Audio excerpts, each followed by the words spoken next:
Yeah, now you got me all logged out. We got logged out, so what? Yeah, you good, you good. You buy anything on Amazon, but did you? Come on, man. Y'all supposed to remember my damn password and shit, man. Damn. I hate that. I don't remember my shit. Let me just continue with Facebook.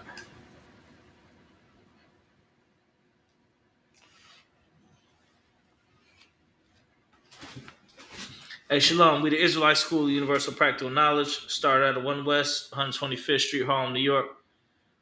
We teach that blacks, Hispanics, and Native Americans are the Lord's chosen people according to the Bible, according to biblical archaeology, biblical history, biblical everything. You understand?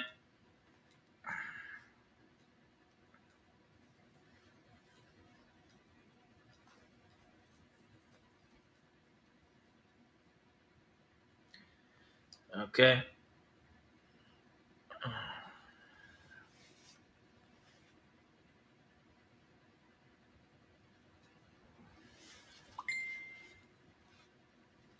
Oh my gosh, they just made me a new whole TikTok. Jesus Christ. I'll deal with it later. This is my phone.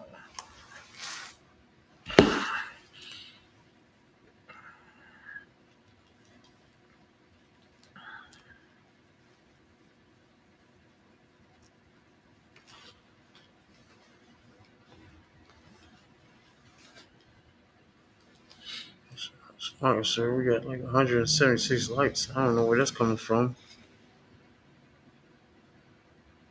Oh, shit, I don't know either. All right, like I said, we the Israelite School UPK. Started out of 1 West 125th Street, Harlem, New York. So today is, what's today? Tuesday. So today is Brotherhood class. We will show the Brotherhood in the Bible for the 12 tribes of Israel.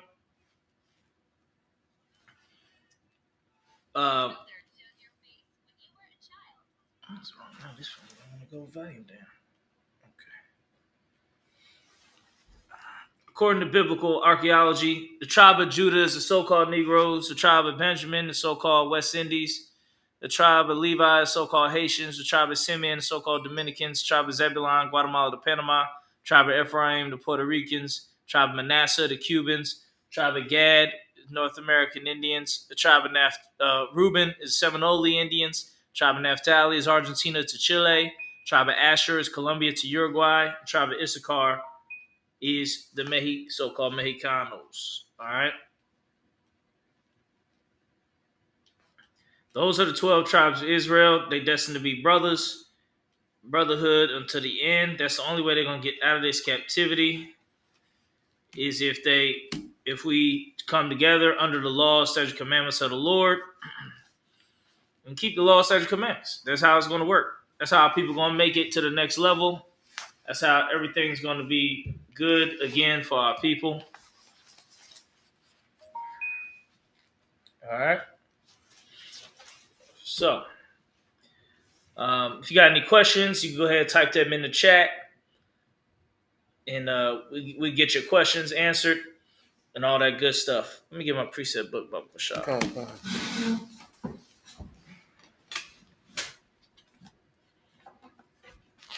The water. Gonna get the Brotherhood scriptures.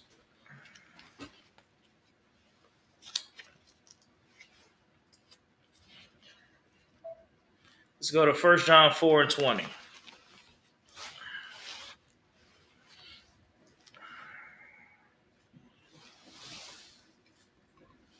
Yeah, 1 John 4 and 20.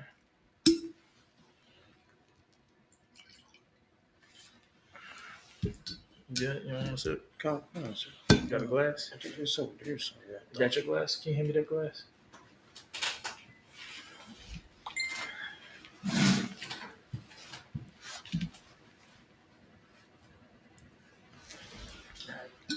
You said 4 and 20, right? Yeah, 1 John 4 and 20. I got it. Sister. What? Yeah, 1 John 4:20. 1 John chapter 4, verse 20. Mhm. If a man say, Give a little more spirit on that, Baba Bashar. if a man say, Mhm. I love God, and Mhm. hateth his brother, he is a liar. For he that loveth not his brother, whom hath he seen? Whom he hath seen. Go ahead. Whom he hath seen? How can he love God whom How can he love God whom he have not seen? How do you love God if you have not seen? Okay.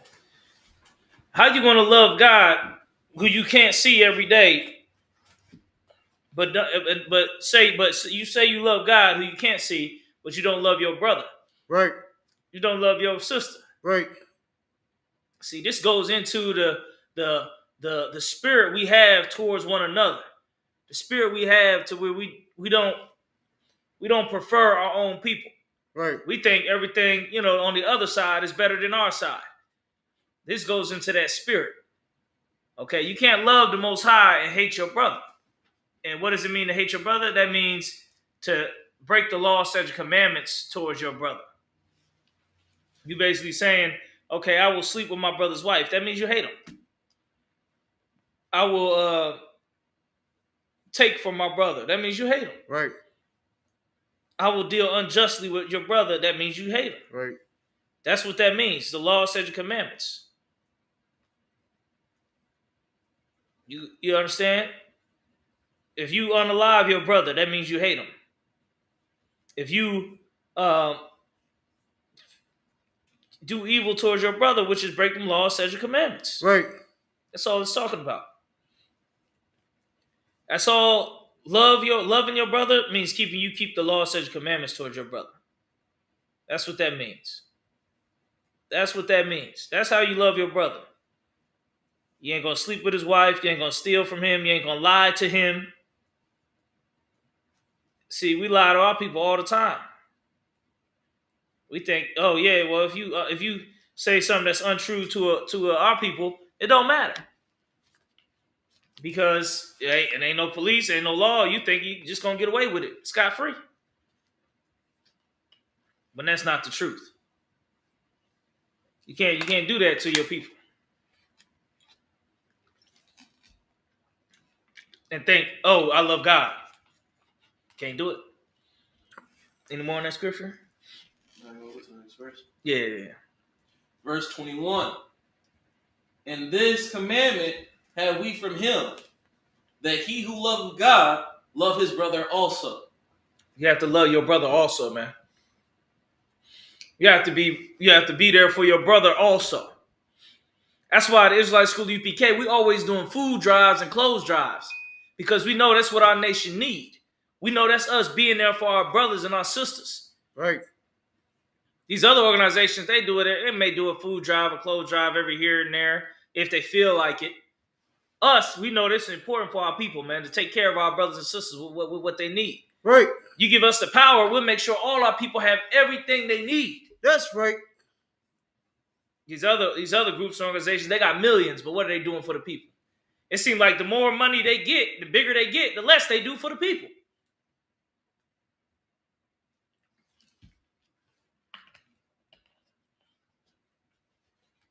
More money and power they get, the less they do for the people. Let's get Matthew 5 and 22. Okay. Was there any more in that scripture? It was another chapter. Okay, you good. Yeah, that's good, man. You said 5 and 21? 5 and 22. Matthew 5 and 22. Okay? Matthew chapter 5, verse 22. But I say unto you, that whosoever is angry with his brother without a cause shall be in danger of judgment. Yeah, man. And Let me break that part down. What does it mean to be angry at your brother without a cause?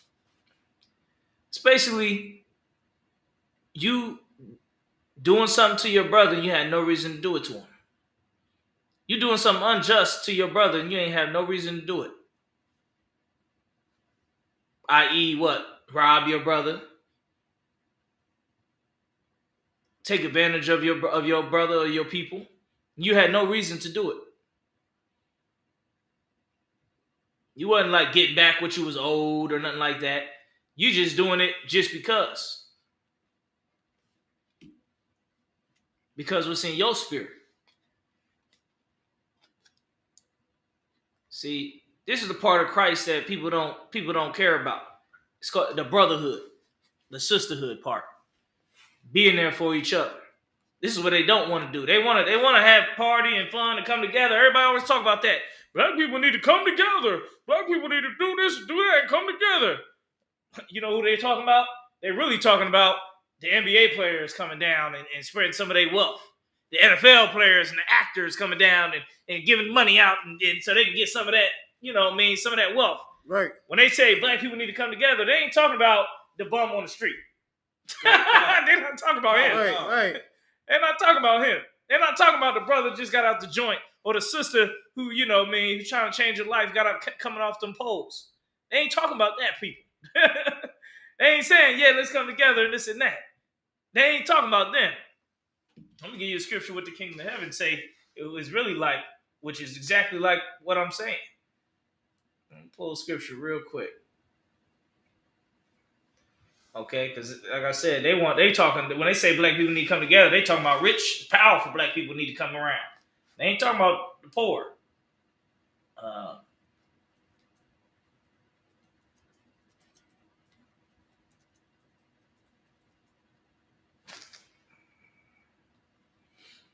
Okay. Let's get Matthew 22:2 real quick. Come on. Matthew 22:2. Yeah. Let's get that. Matthew chapter 22, verse 2. The kingdom of heaven is like unto a certain king, which made a marriage for his son. Go ahead, keep going. Verse 3. And sent forth his servant to call them that were bidden to the wedding. Yeah, they say, yeah, let's have a big wedding. My son get married. Call everybody, all the people, all the wealthies and people with money and power and influence. Call all of them. Go ahead. And they would not come. But they wouldn't come. They wouldn't come to the wedding for his son. Go ahead. Verse 4. Again, he sent forth other servants, saying, tell them which are bidden, behold, I have prepared my dinner. My oxen, my fatlings are killed, and all things are ready. Come unto the marriage. Yeah, he said, hey, come on down. I come to the marriage. I got all the food and everything ready. Everybody come to the marriage. All you rich and people in power and all of that. Go ahead. Okay. Verse 5. But they made light of it, went their ways, one to his farm, another to his merchandise. See, they made light of it. They said, oh, going to the king's banquet, man. We ain't worried about that. Verse 5. Go ahead. Oh, okay, sorry. Verse 6. And the remnant took his servants and entreated them spitefully and slew them. Then they disrespected his servants that he sent to them. Go ahead. Verse 7. But when the king heard thereof, he was wroth, and he sent forth his armies and destroyed those murderers and burned up their city. Go ahead. Verse 8. They say if he to his servants, the weddings is ready, but they which were bidden were not worthy. So they still like, hey, we still gotta have this wedding. I know all these people that insulted the king, we dealt with them, but we still got this wedding to have. And then nobody was who we bid to the wedding. They wasn't worthy. Go ahead. Verse 9. Go ye therefore into the highways, and as many as ye shall find, bid to the marriage. They said, man, just go out to the highways. Just go out to anywhere where all the people is at. And just tell everybody, just come. Just get random people. Go ahead. Verse 10. So the servants went out into to the highways and gathered together all as many as they found, both bad and good. And the wedding was furnished with guests. Then they had a wedding, furnished with guests. Go ahead. Go. Verse 11. And when the king came in to see the guests, he saw there a man which he had not. Well, let's start right there first. Let's break it down so far. So far, the king is having a wedding for his son, and he bid people to the wedding who were you would expect to come. You know what this is talking about? The kingdom of heaven. This is talking about this truth that we teach and that we break it down for our King Yahweh Shai Christ. For his return, guess what? Everybody's hearing the message. Come get ready for Christ's return. Well, the big conflict, the third biggest conflict. Somebody said, "Is this the new Black Panther group?" No, this is the Israelite School UPK. Read the sign. It don't say that, do it? It say Israelite School of Universal Practical Knowledge. That's what this is. All right. So he bid all these people to the wedding, but they wasn't worthy. They said, "Oh, don't worry about it." You know who that is? That's all your big fancy people who you think going to get the kingdom of heaven. Oh, your Michael Jordans, your Oprahs, your The Rock, Dwayne Johnson, all these big names and big people. You think, oh, Eddie Long, T.D. Jakes, Joel Osteen. You think they're gonna be the first ones to go to the kingdom of heaven, right? To go to the wedding of God. But they say, "No, we ain't worried about it." They're not worried about trying to do right by the Lord and get in the kingdom. They so worried with their riches and money. Right. So guess what? Then the Lord said, "Don't worry about them. Just go to anybody in the highways or byways." That's you, black man, Hispanic man, Native American man. You the one who's just in the highways and byways. You just anybody. You're not the big famous person. You're not the big actor or the big music star. You ain't Chris Brown dancing around and making money. Got everybody's women screaming your name. That ain't you. But the Most High said, "Oh, he gonna have you come to the wedding." The big fancy person, they ain't gonna make it. They is unworthy to show up. So he said, "Get the highways, get the byways." That's what it is. That's what the kingdom of heaven is. You think you waiting for the big stars to get in?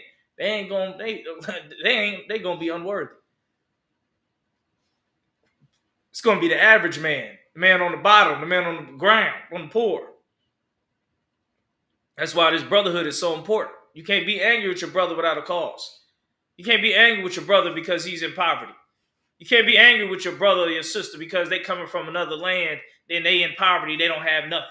If they don't have nothing, then you need to be helping them with what you have. If y'all both don't have nothing, then you better as well be with them and y'all both have nothing together. That's the wedding. Y'all don't want to go. Y'all don't want the kingdom of heaven then. If the kingdom of heaven has to mean like, oh, you got to be poor with your people and help your people, then it's like, oh, well, shoot. I might as well keep doing what I'm doing now. I ain't going to worry about building up that. That's how the rich people see it. That's how the rich people that they hear this truth, they hear about the Israelite School UPK, they hear that they're the Israelites and they need to come into the school and learn, but they know, oh, I got a lot of money. I don't want to come in there. They look like they ain't got a lot of money. I seen they group. They look like, they ain't got the big riches. They ain't like the churches where they got big buildings and all that. Israelites, they still on the low. I'm gonna wait till they get real big. Then I may join. You're gonna be unworthy. The Lord gonna find you unworthy if you wait till you see like, oh, they real big. Now I always believed in y'all. Let me join now. You're gonna be unworthy, man. Because when you were called, you didn't come. Just like those rich people. When they were called to the wedding, they didn't want to show. Nefertara said rude. Now, I wasn't rude. I just said what it was. You asking this is the Black Panther, but it say Israelite School of Universal Practical Knowledge on the table. Come on, man. Ain't trying to be, rude to you. I thought I was an Edomite, too. My bad. I thought you was an Edomite. Ishmash speds. I smash pets. I don't think you should. Yeah, I thought you was an Edomite. That's why I said it like that to you. You a brother. No sweat. My bad, brother. Yeah, this not the new Black Panther group. This is Israelite School UPK, man. So, yeah, so I ain't mean like that for a brother. I thought you was, one of the others. Okay. All right, let's get it. Where we at in the scriptures? Okay. Okay.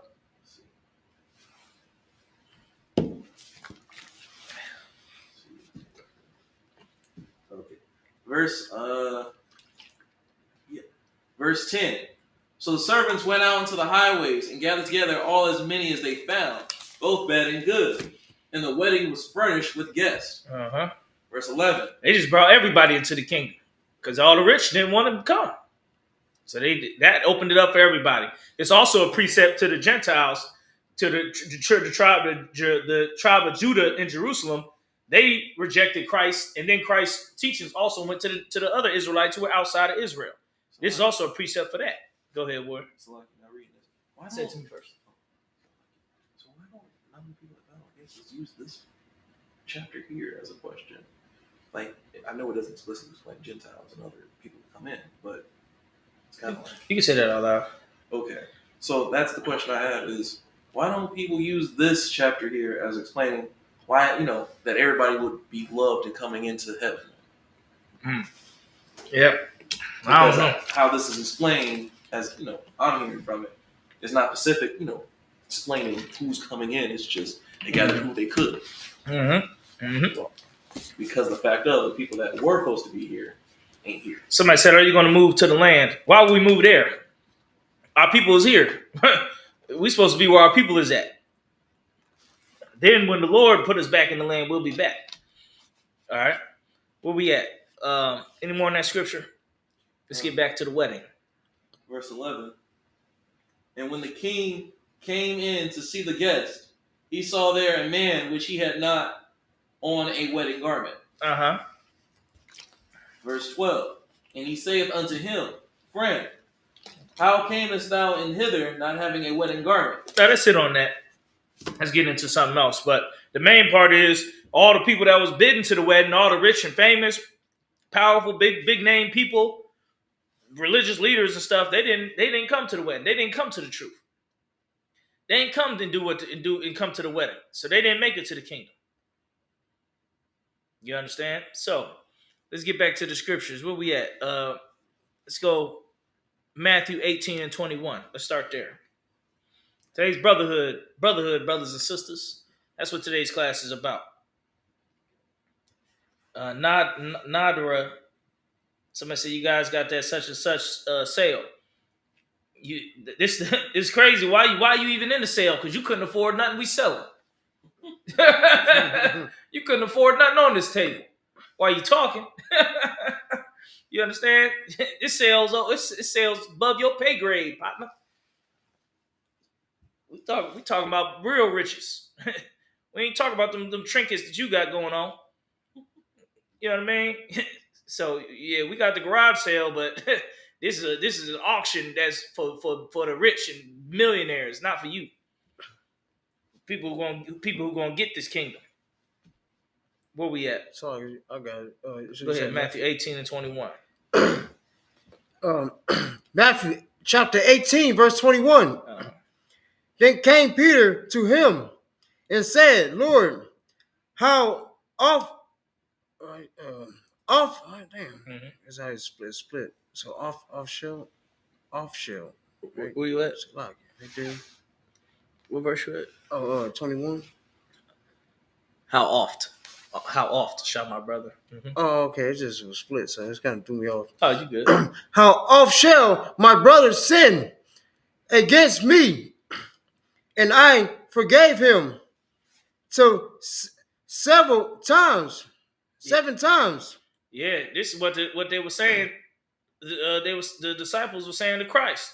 How often should they forgive our brother? Should we forgive our brother? Till 7 times? See, this is for the people who have a hard time forgiving their brother, man. You people that have a hard time forgiving somebody and you got to get back at them and this and that, it's going to be hard for you to swallow. All right? Go ahead. Verse 22.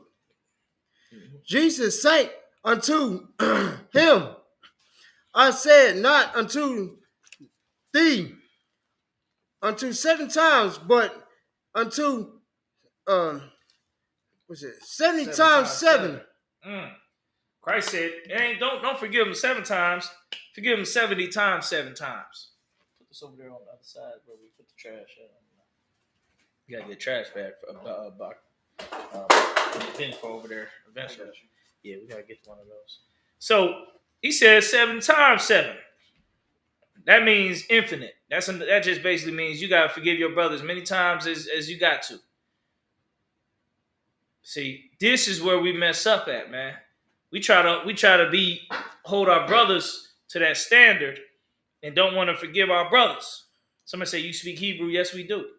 Ibad clam, one bad clam. We speak Hebrew. Yahweh Shem Yahshua Barakatah. Yahweh Shemar Alathan Ba'Shem Yahushai. You understand? Shema Yasha Allah Yahweh Alahai now Yahweh Akkad. We speak Hebrew all the time. We read it every Sabbath.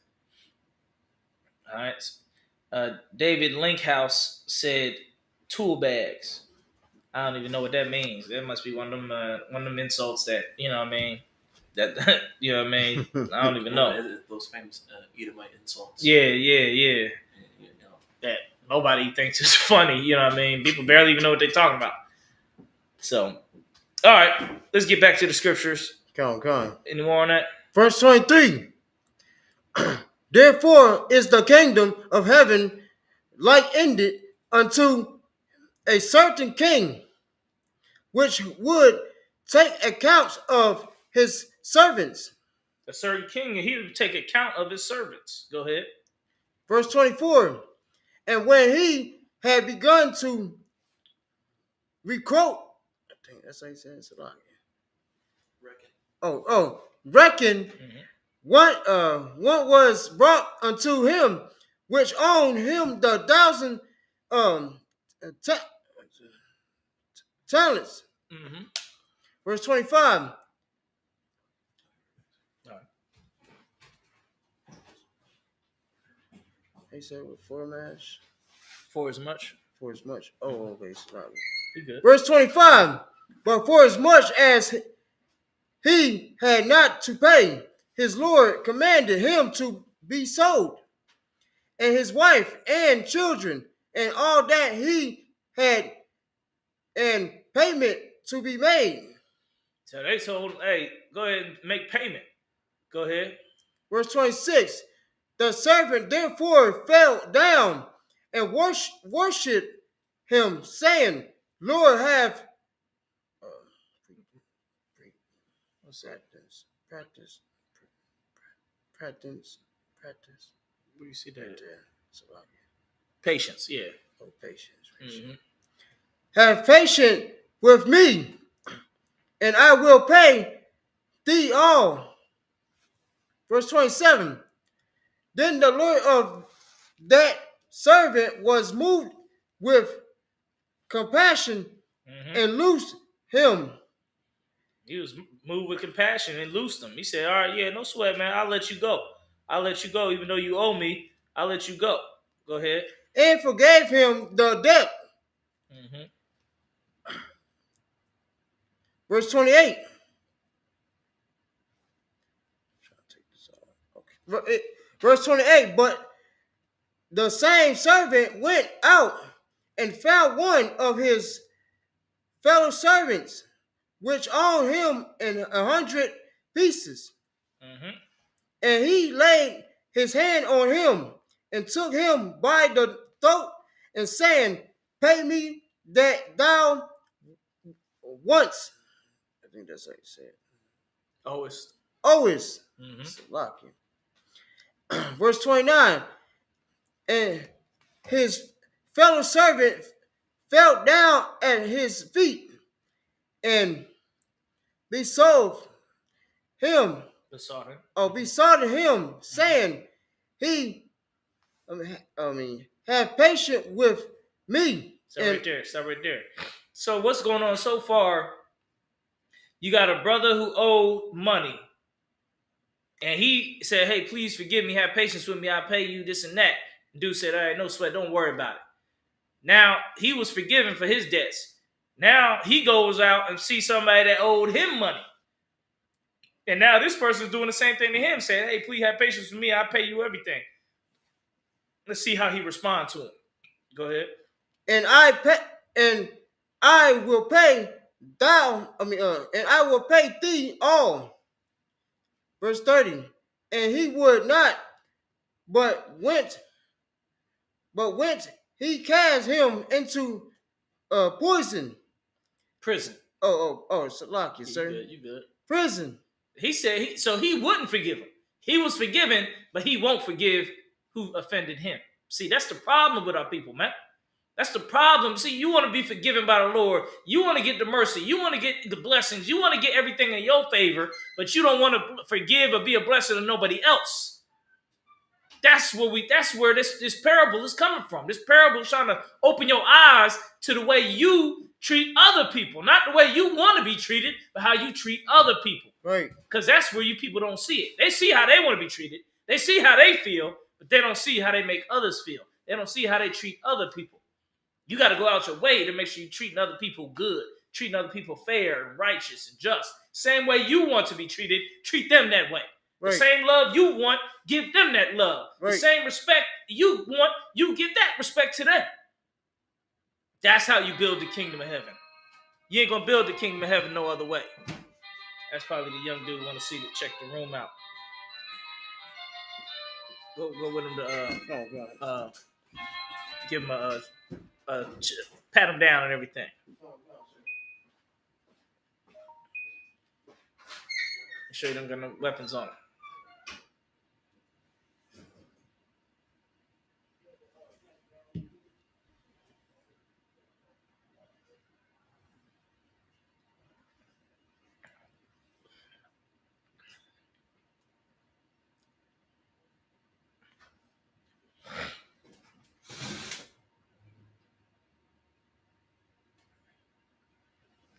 Right? So that's what it's about.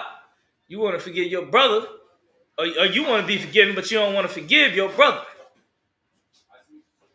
What you about to just set it down over there? Hey, what's up with you, man? Let me show you the room. What's up with it? This is the class, you know what I mean? This is the class. You know, we do the class. You have a seat there. We finished. We live on TikTok, Facebook, YouTube. You know what I'm saying? We got probably like 100 people watching too. So, you know what I mean? Give me 5 minutes. I'll show you the room. All right.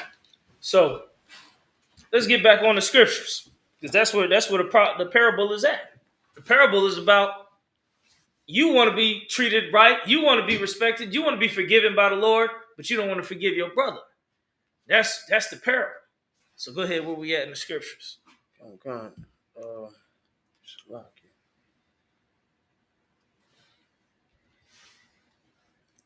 we at in the scriptures? I think verse 28. Yeah, go ahead. Yeah, come on. So verse 28. But the same servant went out and found one of his fellow servants, which owed him 100 pieces. So he found somebody that owed him money, even though the guy just forgave all the money he owed. Now he found somebody that owed him money. Go ahead. And he laid hands on him. And he did what? Laid hands on him. He did what? Laid hands on him. See how he treat his brother. That's why I said it was a fellow servant. He put hands on him. But when he owed the money, he said, hey, I'll pay you back. And dude said, oh, no sweat. Dude ain't laid hands on him. It's all a metaphor of the Lord. Because you mess up and you did some wicked things, but the Lord ain't automatically destroy you. But you ready to destroy your brother because he owe you money. This is the parable. The parable is about basically what it's a parallel to what's happening in real life, what you're gonna face every day in real life. Go ahead. Come on, sir. And took him by the throat. Saying, he grabbed him by the throat. You know how cats be. You know what I'm saying? They see somebody owing money and they, you know what I mean, they ready to, get up in them, they grab him by the throat, yoke him up, try to show him like, nah, man, you better pay me my money. See, go ahead. Saying, pay me that thou owest. Pay me that thou owest. Pay me my money. You understand? That's the spirit. See, this Bible written by black men, so that's why it sounds like that. Because you know how black, Hispanic, and Native American men get down when it comes to money. You understand? We already under oppression, so let alone when the money gets short, then you start turning. You turn to another person when that money gets short. So you see, that's what happened. But the Lord ain't going to accept that as no excuse. Because we're going to read more in the parable, and you're going to see what happens. Go ahead. Come on. Verse. That's another reason why the winners always try a lot of people, because the bills go up, this and that, it's cold. You understand? They always try your spirit every winter. You got to get strong and be hard. This was one of my sayings. I love when the going get tough, the tough get going. When things get hard, you got to try to step it up and be even better. You can't just say, forget all this. I'm gonna just turn on everybody. You got to stand strong and just go through the fire. Go ahead. Come on. Verse 29. And his fellow servant fell down at his feet. His fellow servant, he choked him up. He fell down at his feet. Go ahead. And so beseeched. I think it said beseech. Beseech. Oh, okay. Does it say beseech? That word right there? Besought. Oh, okay, besought. Right. Yeah, besought. Go ahead. Besought him, saying, and patient with me. Be patient with me. Go ahead. And I will pay. And I will pay thou all. See? Thee all. See, he said, be patient with me, and I'll pay you everything I owe you.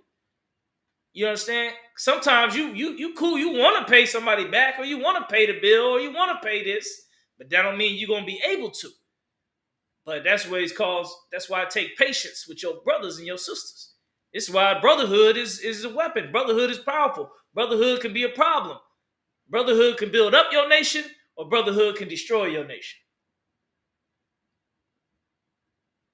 Go ahead, read more. Verse 30. And he would not, but went and cast him into prison. He ain't want to hear it. He yoked him up, choked him up, threw him down. Dude begging to, give me another chance. He said, nah, forget all that. He got him thrown locked up. He went and got him locked up in the prison. Go ahead. So he should pay the debt. Because they back in the day, you owe and stuff like that. They put you in prison, make you work. Turning big rocks into little rocks and whatever they're going to have you do to pay off your debt. Go ahead. Verse 31. So when his fellow servant saw what was done. So when the other fellow servants saw what went down, go ahead. They were very sorry. They were sorry. They ain't like the way it went down. They ain't like the way he did, oh boy. They ain't like it. Go ahead. And came and told unto their Lord. The Lord is the one who in charge of the whole situation. He was the king, basically. They went to him and told him what happened. Go ahead. All that was done. Verse 32. Mm-hmm. Then his Lord, after that he had called him, said unto him, O thou wicked servant. Then the Lord, the one who run the whole situation, he stepped to him. He said, hey, you a wicked servant. Go ahead. I forgave thee all the debt. I forgave you all the debt. Because you got to remember, in the beginning, he owed the king he owed the king money. But the king said, don't worry about it, because he was begging. He was like, I'll pay you, don't worry about it. The king said, don't worry about it, you go ahead. So the king forgave him the debt. Now the king coming to him and saying, I heard what happened. You a wicked servant.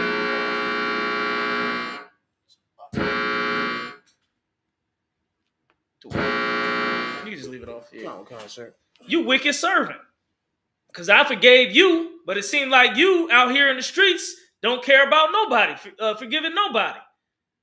But you did the evil that you did, and I forgave you. Really, this is another parable. This is really the Lord talking. The Lord is in this parable ain't the Lord like, the landlord or the dude in charge.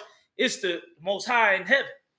Most High in heaven may let something slide that you did that was wicked and you got away with it, and he forgave you. Or you prayed and begged and pleaded to the Lord, please give me another chance. You got locked up and the Lord let you get out. All type of things that could have been happening. Let me answer that. Actually, I got to wind started the class. I'm in the stream now.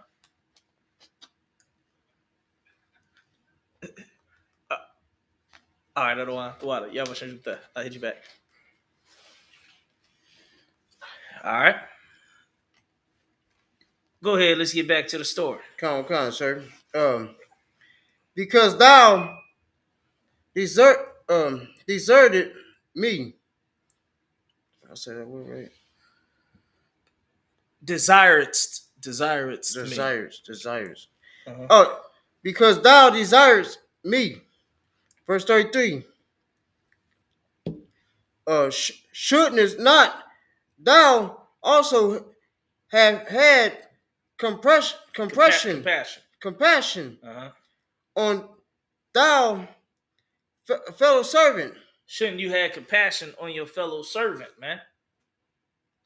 That's what the Lord was saying to him. Like, look, I forgave you. Now you should forgive other people sometimes too, man. It only fair. You know what I'm saying? You want to get all the forgiveness. You want to get all the breaks. You want to get all the good things happening to you. But then when somebody else come around and it may affect you, you ready to cut their throat. But damn, that don't even sound right though. So that's what the parable is about anymore. Come on. Even as I had pity on thee. Verse 34. Mm-hmm. And his Lord was wroth, which is another word for angry, like mad at him. Go ahead. And delivered him to the tormentors till he should pay all that was due unto him. Mm-hmm. Verse 35. So likewise shall my heavenly Father that also unto you, if yet from your hearts forgive not everyone his brother their trespassers. That's what it is at the end of the day. That's how the Lord see things. The Lord see, like, you beg for forgiveness, I forgave you. You should automatically have, now you got to forgive other people too. That's how the Lord see things in heaven. Because at the end of the day, everything, look, you're gonna reap what you sow. So if you give slack or mercy to a person, the Lord gonna make sure you get that mercy back.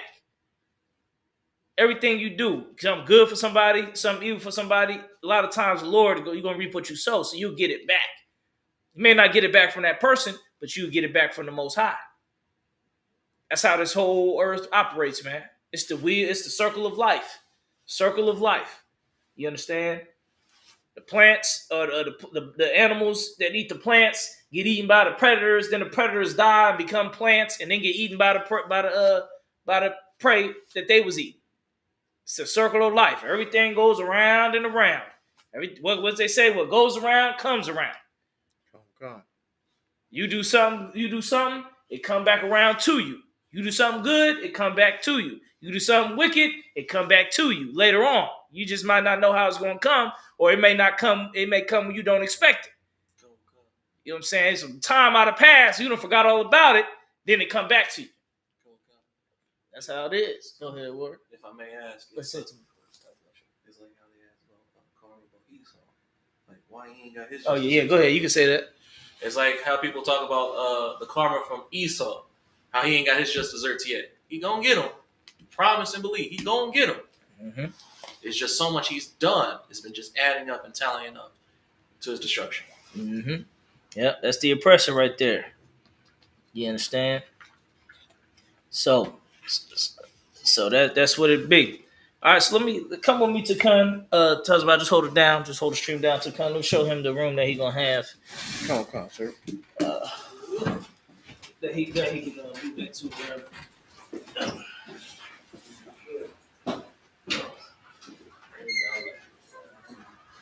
Yeah, to Kun. Tell me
Make sure you're watching the camera. No, I'm looking at Just walking into his car.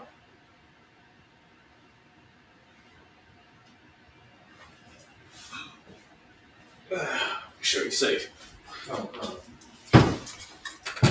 right, Israel. We back at it. Back in the classes. How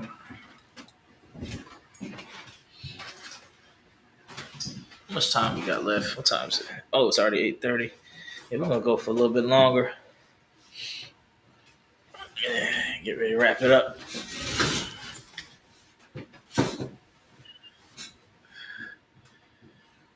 Shit, they can talk outside all they want. It's too cold to be talking outside. Keep it moving, man. Okay.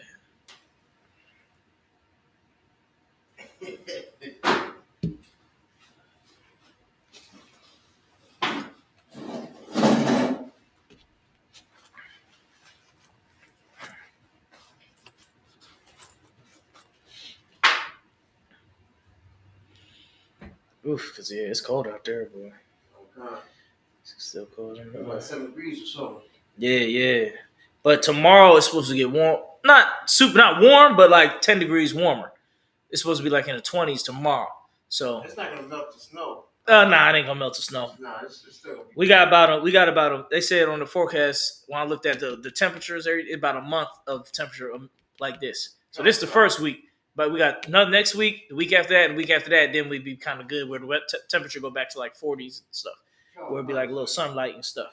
So like I know Friday these gonna be like one of them days, Thursday or Friday, it's gonna be like 7 degrees again, like cold, maybe 1 degrees, something like that. I looked at it. Mm-hmm. All right. So if you got any questions, put your questions in the chat. Somebody said, "I love the set. So much gold paint." You don't know what this is, man. All right. Somebody said, "Fake gold party." Y'all worried about the wrong thing. We about to get into this knowledge in this Bible. Somebody said planted after. I don't know what that is. Somebody said AF. I don't know what that is. You understand? You want to get into this knowledge that we spit. That's what's gonna be. That's what's gonna help you. All right.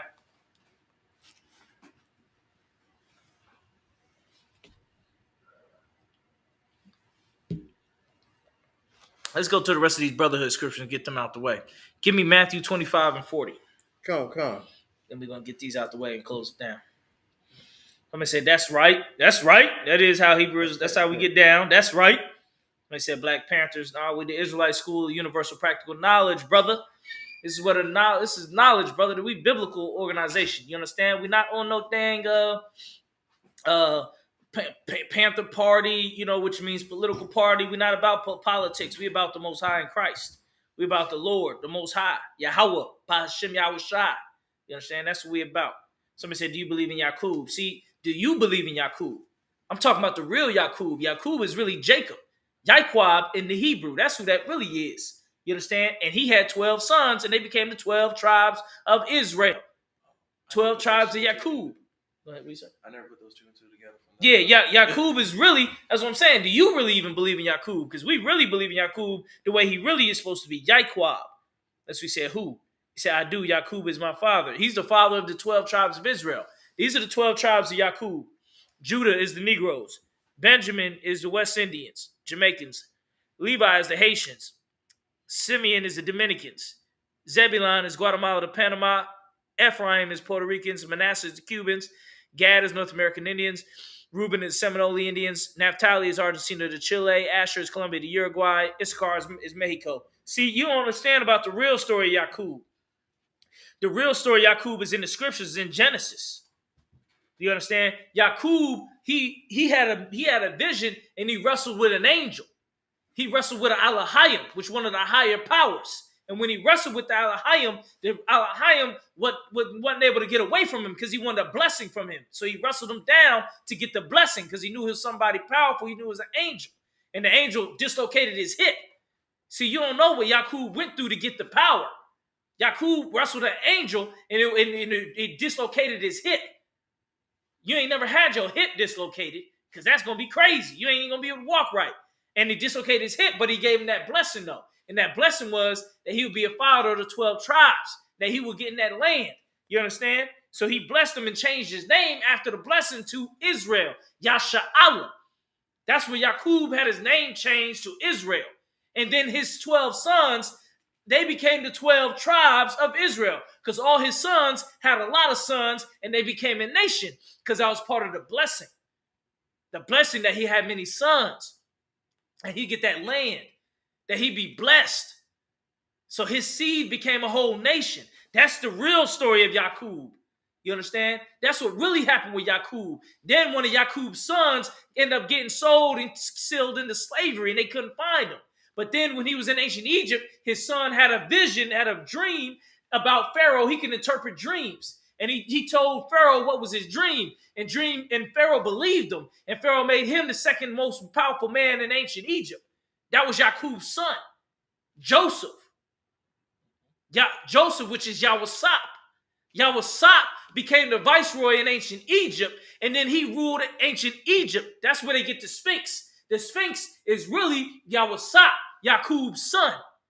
You don't know how Yaqub influenced these nations. And they say the aliens built the pyramids. It's really Yaqub's sons built the pyramids.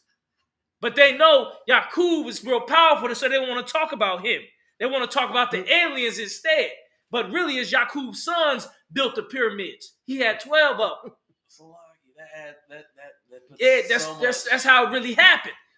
Yaqub's one son, Yahusap, see, now he became the viceroy of ancient Egypt, the ruler of ancient Egypt under the Pharaoh for 7 years.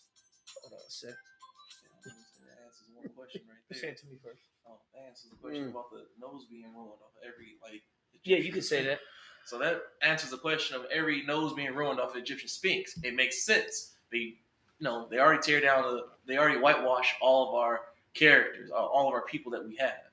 On top of that, they made sure we are not seen or noticed by our own.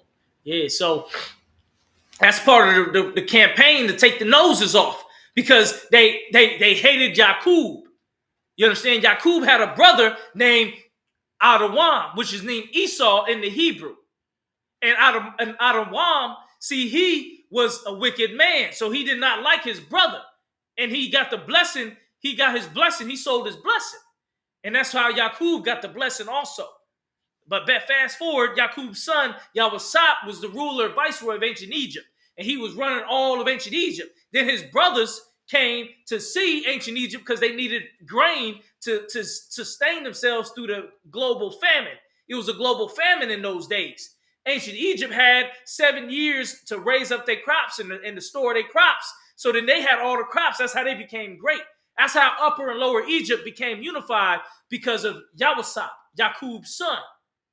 And his son basically say, hey, look, you don't got nothing, sell me your land for the grain so you can survive.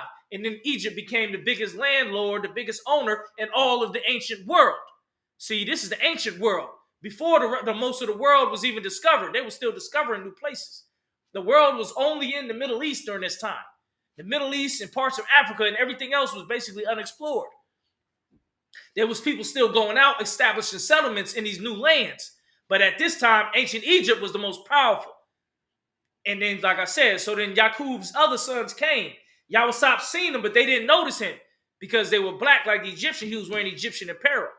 And so they said, hey, please, can we buy off of you? But Yaqub's son, Joseph, Yahusap said he knew they was really his brothers. But they didn't know him. So he started treating them funny because he didn't know how to deal with them. He didn't know if he should forgive them or he didn't know if he should punish them. So he told them, look, you spies. Y'all are spies come to ancient Egypt to tear us down. And they was like, no, we're not spies. He said, well, if you're not spies, give me that one, the Benjamin. That was the other son of Yaqub. He said, tell him you got to stay here. You go and prove that you're not spies. Go tell your father and come here himself too. So they was like, oh my God, we about to get, they about to take us out because they think we spies. So they went to their father, Yaqub, and told Yaqub what happened. Yaqub said, well, I don't have nothing left. We got to go down there. So he took his whole family down there to ancient Kemet, which is Egypt, Cush, Mizraim, or Montezarium in the Hebrew. So he went down there to ancient Cush, to Kemet, and went down there and seen his son. And then Yahusap told him and said, look, boom, I know who y'all don't recognize me, but I'm Yahusap, Yaqub's second youngest son. And he said he rejoined with his brothers. They got back together. They reunited, and then they lived, and Yahusap, he set up a part in ancient Egypt, in ancient Kemet, where they could live. Okay, it's a name for it. I forgot the name for it. Commander Hannah brought it out at a lecture at a Passover a couple years ago. If you want to know the story of Yaqub's lineage of his sons, look up the Hyksos of ancient Egypt under the scholar Manitos. See, he wrote about the Hyksos, but the Hyksos is really Yaqub's sons because they came from another land. They were shepherd kings. They were shepherds. They had goats and sheep. That was an ancient culture of Yaqub, because Yaqub mastered how to subjugate the goats and the sheep. See, that's what you don't know. They tell you about the big head scientist, but the real scientist was Yaqub, Jacob. Because when Jacob was getting his wives, he had worked for 7 years to get a wife. Where did he work at? In Genesis, he worked as a shepherd under his cousin Lot. You don't know about that history. They didn't teach you about that. They only taught you about Yaqub and the big head scientists, but they didn't teach you about before Yaqub and how he got to his level where he was at. International spaceships, man. Yeah. They ain't teach you about that part. So Yaqub, he worked as a shepherd because Lot said, to marry my wife, you don't have no money. You got to pay money to marry my daughter. Slakia, not wife. To marry my daughter, her name was not Sarah, Rachel. Right? But she had a sister named Leah, who was the older sister. So that's going to come into play later. So he said, look, Yaqub said, I'll work for you to marry your daughter, Rachel, Rachel. And so he said he worked 7 years as a shepherd. And he was the best shepherd. He mastered all the sheep and the shepherding. And he made Lot very rich. This is what they don't tell you about Yaqub. That's why they called his kids, his lineage, the shepherd kings. We were shepherds first, before we became everything else. Before we became the engineers in Egypt, the priests in Egypt. Before we became the builders in ancient Egypt, we were shepherds first. Because of Yaqub. So, Yaqub worked 7 years as a shepherd. Brought lots of money. So when it was time for the wedding night, Lot had a plan. Everybody was drinking, and he told Yaqub, go into the tent. Yaqub went into the tent for the marriage. The marriage back in those days, it wasn't walking down the aisle. It was tying that fire to the tail. That's why you marry somebody. You got it in, then you was married. They don't tell you that. That's how the ancient custom was. It wasn't about no celebration or party. Yeah, celebration is optional. But the real marriage is in the marriage chamber. You go to her mother's tent. And in her mother's tent, she will bewed you and you will make her your wife. That's what it says in the ancient records.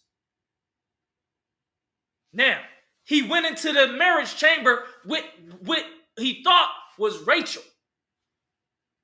But in actuality, it was the other daughter, Leah, who was the older daughter.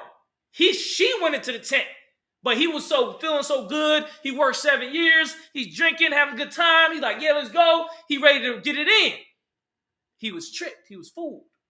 Yaqub was tricked and fooled. And he ended up marrying and sleeping with Leah, the sister of Rachel. When he woke up and he seen that it was Leah, he went to Lot and said, Lot, what is going on? I'm supposed to marry Rachel, but it was Leah in the bed last night. Lot told him the scheme and told Yaqub and said, the older daughter is supposed to be married first. It's not my fault you slept with her. I don't know nothing about that. That's all on y'all. I didn't force y'all to sleep with each other. You know what I'm saying? That's on y'all. Y'all did that. Right. So you married to her now. Now I don't know what to tell you. You're supposed to marry the oldest daughter first anyway. Yaqub was tricked. See, they don't tell you that in the big head scientist story. Yaqub was tricked into marrying this other woman. Yeah, what did you say to me first? No. Okay. He was tricked into marrying this other woman. So now he had to talk to Lot again, and Lot said, well, you're going to have to work another 7 years as a shepherd to marry the woman you was originally wanting to marry, which was Rachel. And that's what happened. Yaqub had to work as a shepherd for another 7 years. Then, after the 7 years came up, he was such a good shepherd king of the what's what he called the Hyksos, that he got Rachel, married her, started having kids. And he still lived there and still worked as a shepherd for a little longer. But eventually, it was time for him to leave. But Lot didn't want Yaqub to leave. Lot told Yaqub and said, stay longer. Yaqub told him this, because it was all about scheming at this time, business and deals. This is all business and money. This is how business was done back in the day. Business was done face-to-face, talking, making deals, and scheming sometimes. That's why the Holy Scripture says, sin sticks close between buying and selling. Whenever you're dealing with buying and selling, sin is always real close. What is the sin? When you're deceiving somebody, when you're tricking somebody. But it ain't a sin if you deceive them and you trick them, but it's actually just good business. It's only a sin if you really actually are not telling them the whole truth. So that's what happened. Yaqub agreed and said, okay, I'll stay and work as a shepherd a little longer. But he told him this. He said, I'll work for some more years, but any of the sheep that are born speckled, when I leave, they come with me. Because at this time, Yaqub was a master shepherd. He mastered the sheep in being a shepherd. He was the top shepherd on the earth. There was nobody who can deal with the goats and the sheep like him, and the lamb and all of that. He was the best one on the earth. He was running a huge, and I'm not talking this, you thinking this is some small farm bullshit. This ain't no small farm. Lot was very rich. He had servants. When Lot got kidnapped by the 5 people of Sodom and Gomorrah, Ladman, Admon, and Zoar, them other cities, Abraham took 300 servants armed and trained to go rescue him. So you're talking about somebody who dealing with 300 people that work for him. So this is a big operation. That's the same Lot? Yeah, it's the same Lot. It's the same Lot that Abraham, which was Yaqub's grandfather, Abraham, or Abram, that was his brother. So that's why Yaqub knew him, because he said, you my grandfather's brother. That's how they know each other. That's why he wanted to marry the daughter, because back in those days, you would marry your cousin. Back in those days. Because if your tribe wasn't large enough, that's what you would do. Then actually the cousin was automatically supposed to marry you. You had first right. But now it's not so, because the tribes have grown larger from families to tribes to nation. So we don't have to do that no more. But in all actuality, that is your cousin. Just far removed. That's really your sister. Every Black, Hispanic, and Native American, you are brothers and sisters. You just don't know it. You just far removed. But if you were to trace your lineage all the way back, it would go all the way back to Yaqub. One man.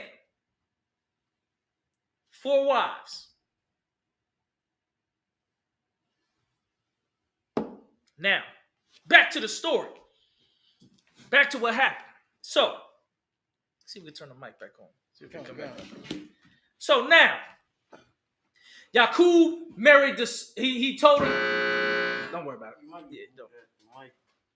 Don't worry about it. Now, he told him, every sheep that come out with spots, they come to me. Every shepherd that come out with spots, they come to me. And when I'm done, they come to me. And you get all the other sheep. So, he worked for another 7 years. It ended up becoming like 21 years he worked for Lot. Yaqub worked to build up to be Yaqub. He didn't just become Yaqub and just all this and that. He had to work for that. He had to work to build up his family and his house, and his lineage and his riches. You just look at the end, like, oh yeah, Yaqub. But that ain't what it started, where he had to work. So he worked. And guess what? The Most High, Yahweh, started blessing Yaqub and started making the sheep become outspotted. Lot and all the other men is like, man, why are all these sheep coming out spotted? But Lot was making so much money that he didn't even notice it. When the time came up, Lot was making so much money that Yaqub went to him and said, I done did my 7 years now. I'm ready to move on and take everything that's mine with me. Lot still didn't like it. But he said, a deal is a deal. Deal is a deal. So Yakub, he started grabbing all the sheep that was spotted, and it was hundreds of them, to where he became a powerhouse, a power train of wealth. He took some more men service with him, took his 2 wives and his kids. He had a few kids at this time. And he said, we going to grab all your stuff, put it on the camels, put it on the horses, and we're going to go ahead and go to a land where we can be and have our own land with our own pasture. So that's what they did. So that's what he did. He took the sheep, but this is what happened. One of his wives, named, I believe it was Rachel, she coveted an idol that Lot had. And she stole the idol from Lot and took that also. So as they was leaving, Lot noticed one of his idols was stolen. So he got his men together and they went after Yakub and chased after Yakub and then they ran up to him, and Yakub was thinking, man, they must be coming to destroy me because I got so much wealth. So he told his group to split up, one to go far off and one to stand back to meet up with Lot and the men that Lot came with, just in case if Lot came for action and conflict, the other group may be able to get away. So from there, Yakub met up with Lot, and Lot told him, I'm missing my idol. I think one of y'all took it. Didn't even know it was his own daughter that took it. Yakub told him, I didn't take that idol. I didn't take the idol to that God. He said, oh yeah, let me look through your luggage. Let me look through your things and see. So he sent his men to go look through it. He didn't find the idol. Luckily, he didn't find the idol.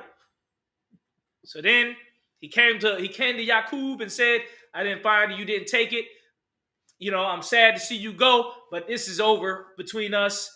This was, you know what I mean? They were still relatives. He said, you go on and be on your way, and I'm gonna go on.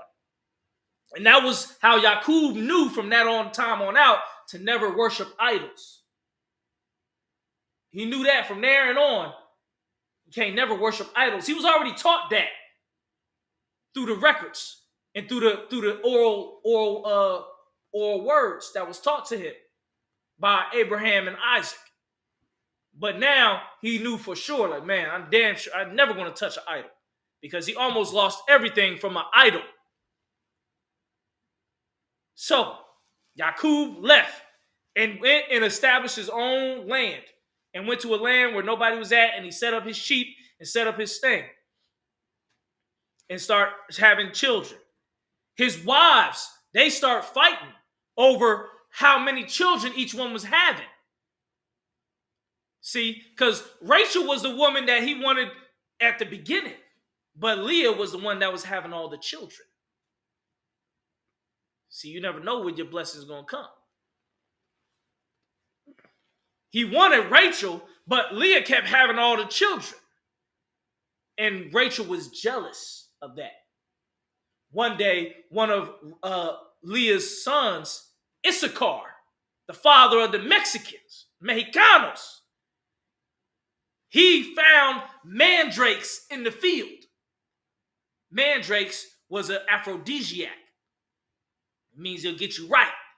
You're going to be in there all night. You understand? Right. Going to be in there all night. Yakub, the big head scientist, he knew these things. So he, everybody knew, like, oh, this mandrakes. But Rachel, she had not having as many children as her sister, Leah, she came and said, let's sell me the mandrakes. Leah said, how you going to take my mandrakes? They for me. What else you going to take from me? So they made a deal. This is how the other tribes came about on the earth. If you want to know how Black, Hispanics, and Native Americans got here, it was through this deal that them two women made. So she said, this is what I'll do. I'll give you the mandrakes, but I get to be with Yakub on your nights. Because, you got multiple wives. You got to spend some nights with this one and some nights with that one. And some nights with the other one and such and such and such.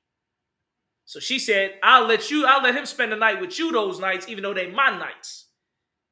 But I get the mandrakes. So that's what they did. They worked it out. Leah gave her the mandrakes. Leah got extra night to be with Yakub, the big head scientist, and have more babies. And then Rachel got the mandrakes. So when it was her time, she gave the brother, put the mandrakes and put it in the soup or however she wanted to present it. He ate the mandrakes and then he was on go. And he impregnated both of them. This is how you get the Black, Hispanic, and Native American race of today. Through Yakub impregnating those sisters, Rachel and Leah. Then, even more so, Rachel and Leah, they start trying to have competition about who can have more babies by Yakub. And they both said, look, Yakub, listen, my handmaid, have babies with her, and I'll have the babies on my knee, and they'll be babies according to me. Everything was about the power dynamic of the family, royalty. If you have the king's sons, then guess what? You should be in more favor of the king. If your servants and your handmaid, if you give them to the king and she has a baby, that goes towards your credit. That's how it was. So, each Rachel and Leah, they put Zilpah and Bilhah. Rachel said, look, here, you have sex with Zilpah and have babies with her, and that will be on my credit. And then Leah said, you have sex with Bilhah and have babies with her, because it was competition. The two women were trying to have the most children by Yakub. Because they knew it was for the future. And that was what it was supposed to be done for our tribes. That's what we're supposed to do now. We're supposed to be having 10, 12 children apiece. That way we can take over all the cities as the Israelites, the children of Yakub. But we lost our way. So now we think, oh, we have 1, 2 kids, we're good. No, that's not our way. Our way is to be fruitful and multiply. Master your techniques. Master your ways of creating income. Master your career. And then you be fruitful and have a lot of children and take care of them. That was our way.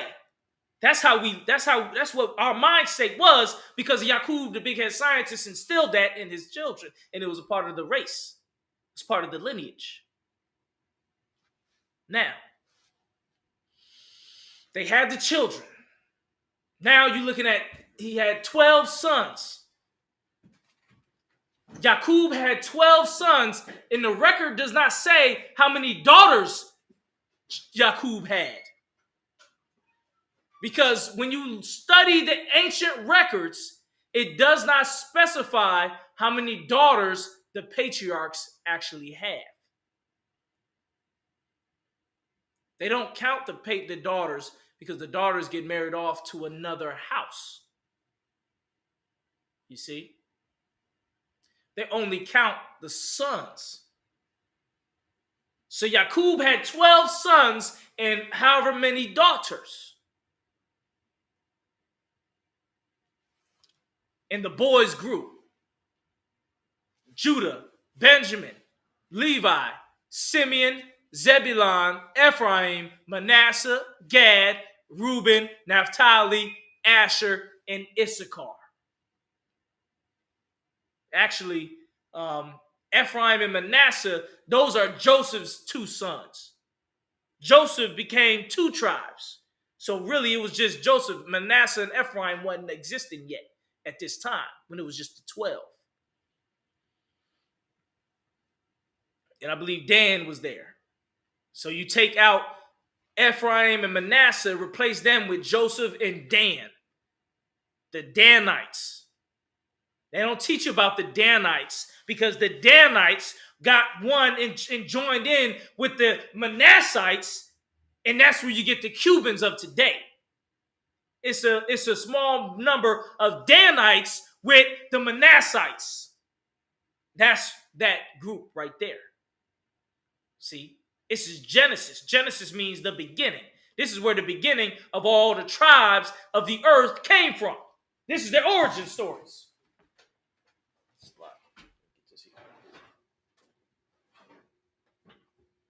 All right. When it gets to 300, let me know. When it goes down to 300, let me know. Count. Then we're gonna cut it. All right. You mean like right here or 300? It says 300 people. Count. 0300. Okay. So now, that's what happened with Yaqub, and now he has 12 sons. Those 12 sons, out of the youngest one, name was Yahusap, is Joseph. Joseph was a dreamer, and he was one of Yaqub's favorite sons. See, while the other sons went working, Yahusap stayed by Yaqub's side a lot of times, and it made the other sons jealous. My phone gonna die soon. Okay. When it die, let me know. Count. It made the other sons jealous. Right? So, Yaqub got a coat made with many colors on it.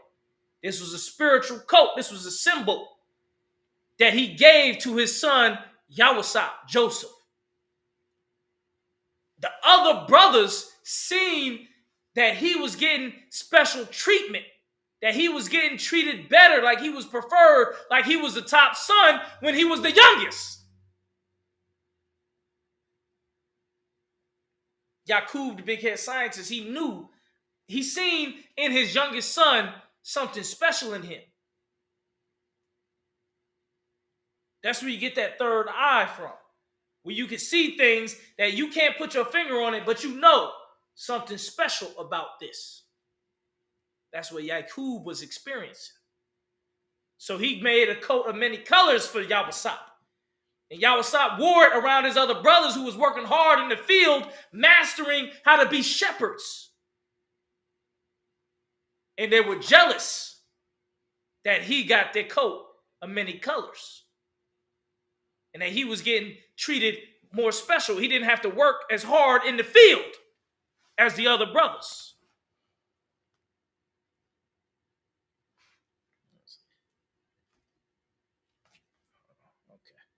So they were jealous. So the one brother, Judah, got with the other brothers, but Judah was the main hater. Judah is the father of the so-called Negroes. Oh, see? So now this is in-tribe action going on. Judah was jealous so much that he convinced his other brothers to come up with a scheme to get rid of Yahusap, the father of the Puerto Ricans and the Cubans. So, what was the scheme? They were going to take him, and they took him and they threw him in a pit, dug deep in the ground. They threw him in the pit, and they were thinking what they would do with him. Like, man, we need to get rid of him. He think he better than us. Actually, before they did that, Yahusap had a dream that he was in the field, and there were 12 bales of hay. And he became a star, and the 12 bales of hay worshiped the star. And when he told Yaqub the dream, Yaqub understood that the dream might have meant something for real. And the other brothers perceived it, and they did not like it. So, from that dream, they came up with the scheme to put him in the pit. And they were talking amongst themselves, should they take him out permanently or should they do something else? They did not know. But they finally came up with the plan when they seen Egyptian Cushite caravan coming through. At this time, the Cushites are the so-called Hamites, people of Ham. So they sold their brother Yahusap to the Cushites, to the Egyptians. as a servant. And as a servant, he went and followed that train into Mizraim. Mizraim is the ancient name of Cush or Egypt, or in the Greek, Egyptos, or the land of bondage, is what it's actually known as. The land of bondage is the definition. So now, Yahusap went into the land of bondage, went into Cush, when it was a smaller land, a smaller kingdom, and it was still divided, Upper and Lower Egypt. All right, so when it gets to 300, let me know. Flip it at that. Oh, so you've been past that? No, when it gets low, but when it goes back down. Okay. Okay. No, you two up. Yeah. So, if you could, pull me up. All right. Now, Yahusap, Yaqub's son, was in ancient Egypt in a man called Potiphar's house. You might have heard of Potiphar's house, the potter's house. That's because modern day religions take off of the ancient story of what happened to Yaqub's son. Potiphar's house was where Yahusap was sold into captivity to. And he worked in Potiphar's house. But because of his brilliance, he became the head servant. And soon, he was the head servant running Potiphar's house. Picture it. He was basically a mix between a Cuban and a Puerto Rican. But picture him being young and strong and extremely smart. In ancient Egypt. See, what we're talking about here is we're talking about 27,000 BC. 2,800, 3,000 BC. 5,000 years ago, we're talking about what happened. This is what happened 5,000 years ago. Go ahead, say it first.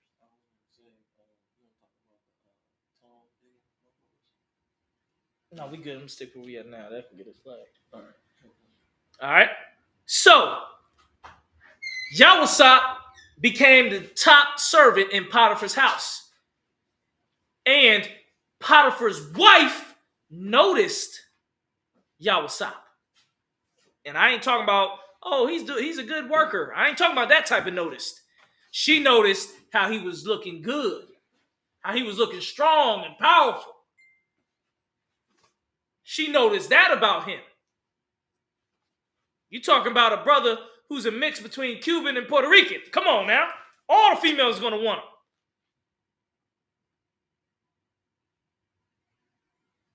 So now, she had a plan to try to be with him. She told the servants, hey, look, tell Yahusap I need him upstairs in the mansion, in the big house, in the bedroom. So Yahusap, being a good servant, he went up there to say, what's going on? This is Yaqub's son. She started trying to make advances at him, start trying to touch on him, start trying to be with him. He told her, I could not do this thing. And she was so aggressive that he turned and ran.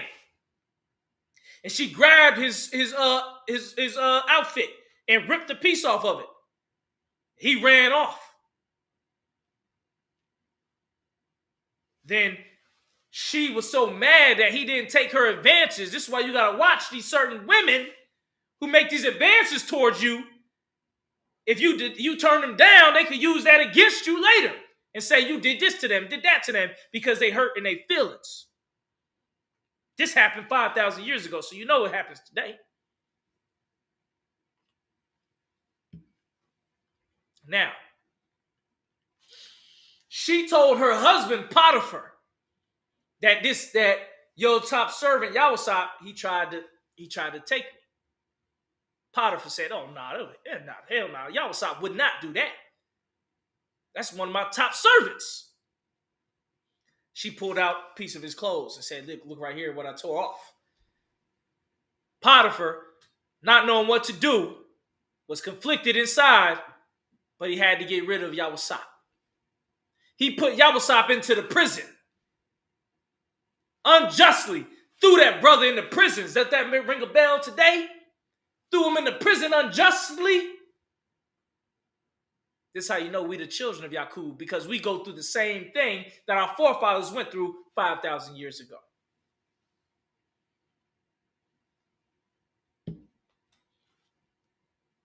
Now,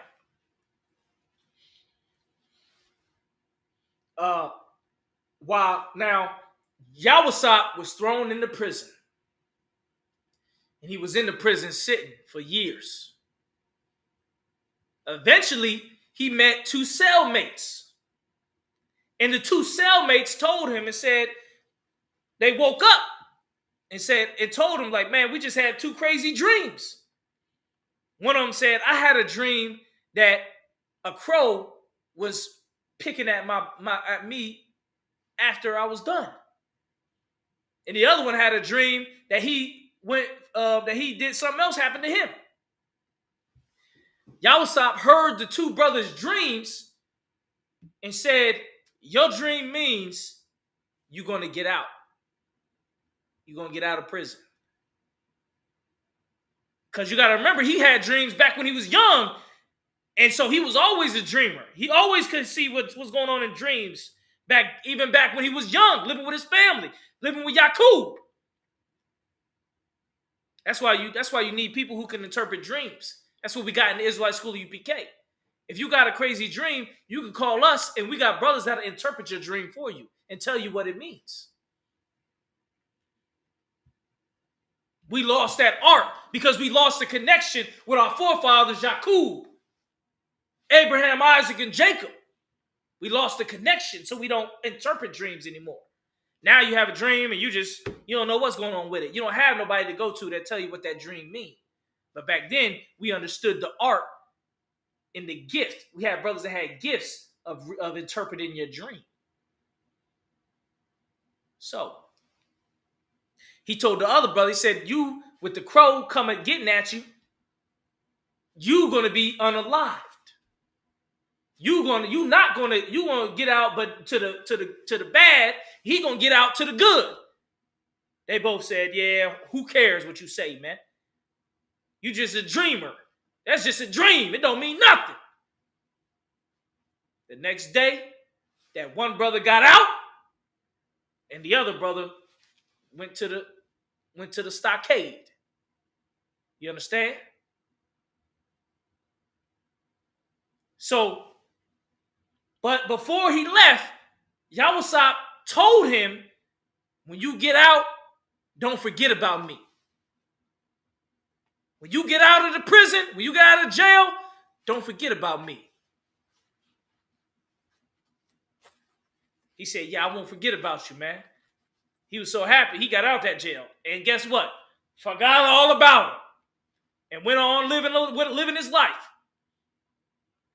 Yawasop, I think I'll have to double check in the scriptures, spent 21 years behind bars for something he didn't do. Imagine that. 21 years. You think you got it rough. Still happening to this day, though. Mm-hmm. You think you have a green light to give up. Like your life is so hard. Imagine spending 21 years behind bars for something you didn't do. That was Yawasop, man. That was Yaqub's children. He went through that. Father of the Cubans and the Puerto Ricans, man.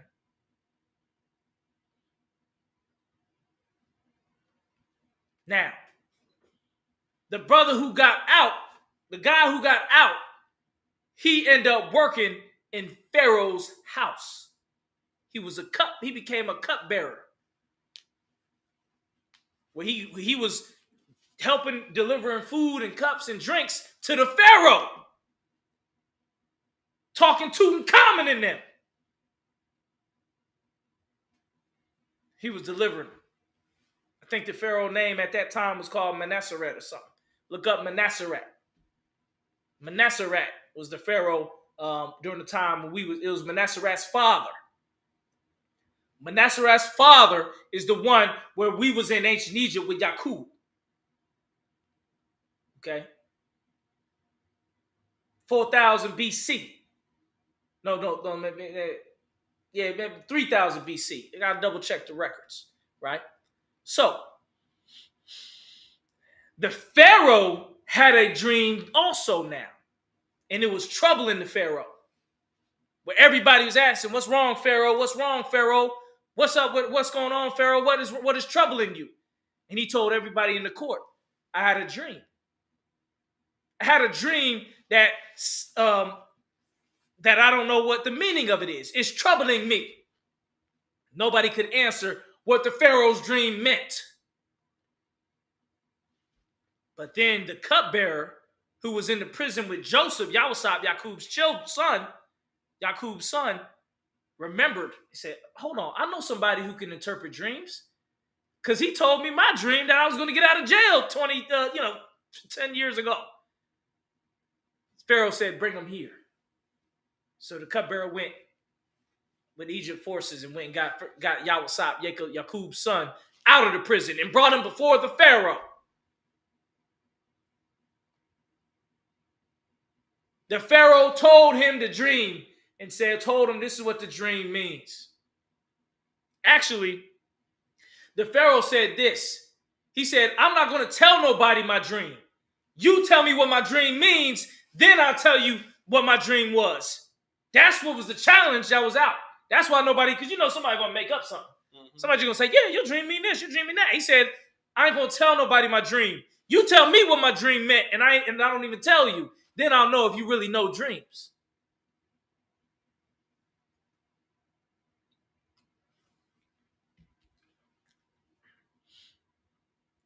So when Isupk, Joseph, came to Pharaoh, he said, "What does my dream mean? And I ain't even going to tell you what happened in the dream. Tell me the meaning." Isupk said, "I know what happened in your dream." You got to remember, the Lord was with him, and he always understood dreams. So he told him his own dream. You know he real when he tell you your own dream. He told him, he said, "You had a dream of 7 fat cows and 7 skinny cows. And the 7 skinny cows ate the 7 fat cows." He told him, "This is what your dream means. That there will be 7 years of famine in ancient Egypt. And 7 years of plenty." Pharaoh was blown away. Pharaoh was blown away so much that he took off his ring and gave it to Isupk and said, "You be the viceroy of ancient Kush, of Kemet. I want you to be in charge of storing the grain in the 7 years of plenty so we can be ready for the 7 years of famine. You be in charge, Joseph, Yaqub's son." This is how Yaqub became a legend. Not only what he did, but because of what his children did. This is why it's important for our people, Black, Hispanic, Native Americans, to have all these children so we can replenish and make Chocolate City all over the world. So we can do these amazing things. Now Isupk has become the viceroy of ancient Egypt. Royalty under the Pharaoh, the only one man under the Pharaoh.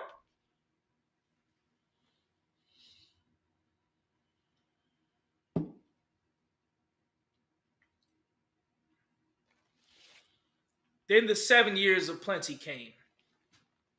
Everybody happy in the plenty, in the years of plenty. When there's plenty of food, and there's plenty of stuff on a grocery store, there's food and water everywhere. Everybody happy. Until the 7 years of famine came.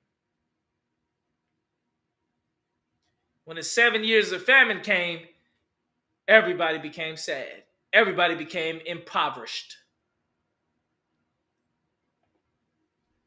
The only ones who still had grain was ancient Egypt, Kemet. How do you think Lower Egypt conquered Upper Egypt? Because of the years of plenty. because of this famine that happened.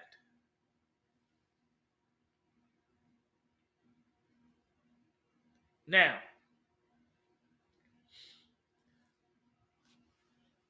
the famine came, and Yaqub and his other sons, he had another son named Benjamin, Banyamin in the Hebrew.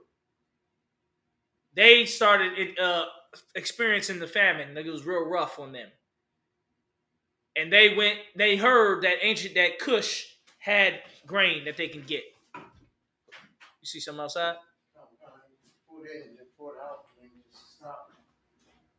Oh, yeah, check that out. Check that out. Go with them, Taka.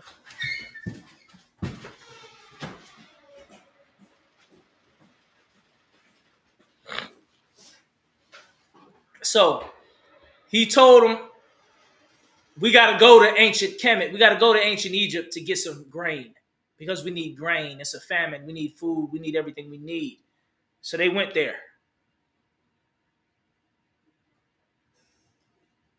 They went to ancient Egypt. He sent them in.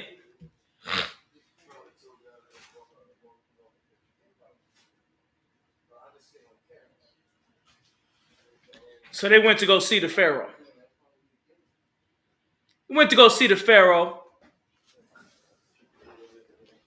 And this is what happened. Their brother, who they sold into captivity, was sitting as the damn king of Egypt, the viceroy of ancient Egypt. They didn't even know. They had no clue that their own brother that they sold into captivity done rose to the top of Egypt. But he knew them. He knew these are my brothers. The 12 sons of Yaqub. And from there, he was conflicted. He didn't know what to do. He prayed to the Most High about how to deal with this.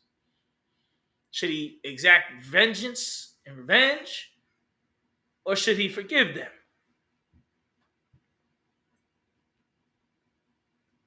He came to them and started toying with them at first. He started toying with them and saying, hey, look, y'all spies. He said, y'all are spies in ancient Egypt. Come to check us out and see what we got. And try to take what we have. They said, no, we not spies.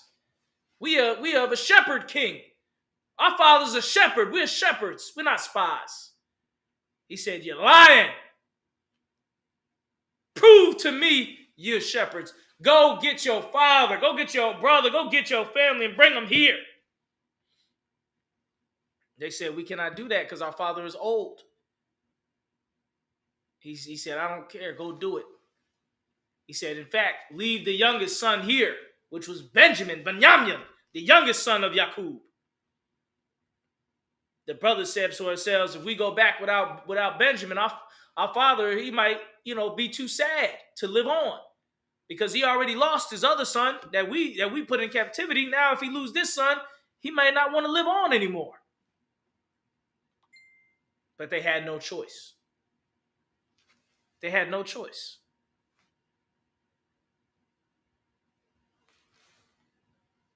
So they went back to their father and told him what happened. And their father prayed because he was worried as well. And they went back to Cush, and they brought word and brought their father. And that's when Isupk seen his family and forgave them. And told them, I'm Isupk, your brother, that you sold into captivity. And they were sad but happy to see him as well.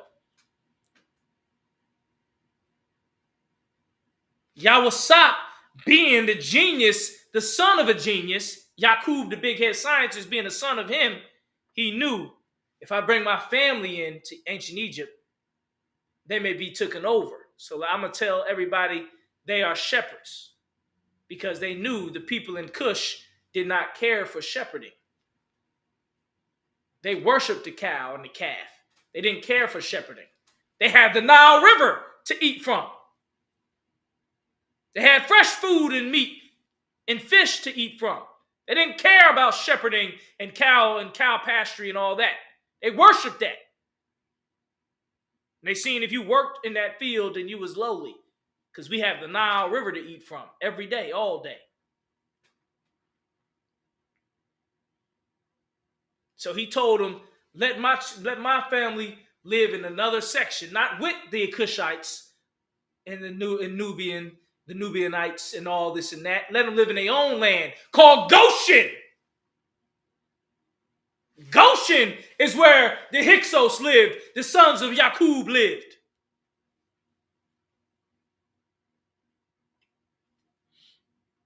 They try to say there's no archaeological proof that the children of Israel were in ancient Egypt. Look up Goshen. The Hyksos. And you'll find the Israelites.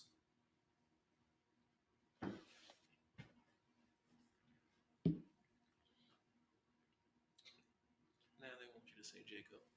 No, it's Yaqub. Yaqub, the big head scientist. That's what I'm saying. Now, after all this, after you went into the whole explaining, now they want you to say Jacob. Yeah, you didn't think we knew about Yaqub's history. Yaqub, the big head scientist. You didn't think we knew about that. You thought the Israelites, they only know the Bible. They only know the Bible. We know about many things, man. The Lord has revealed many things unto the prophets, man. Israelite School of UPK, the prophets, the Lord has revealed many things to us. Revealed all the 12 tribes to us. Not just one or two of them. So, let's get back to the story of Yaqub and his son Yawasap. So he brought his family in to lower Egypt. When you look at the map, lower Egypt is at the top, upper Egypt is at the bottom. Now, they lived in Goshen, where they lived and flourished and had many sons. Many sons. To where it became 70 souls came into Egypt. We became a nation in ancient Egypt, in Goshen. There was over 1 million of us, 700,000 men that we grown to. And that's not including the women and children. So you're talking about maybe million. You're talking about millions. We went from 70 to millions in Goshen, in ancient Egypt.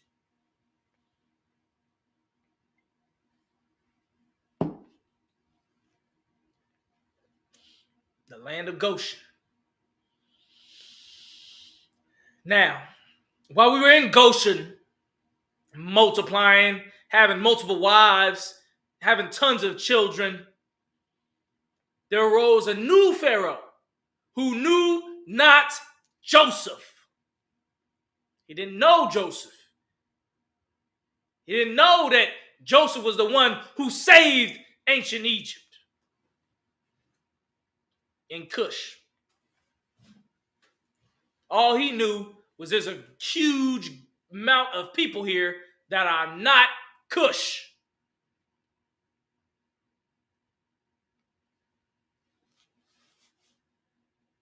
And he had a problem with it. He had a problem that these were not Cushites. He figured with his men that these people can join unto our other adversaries and be against us. So what did he do? He went on a campaign to take us out.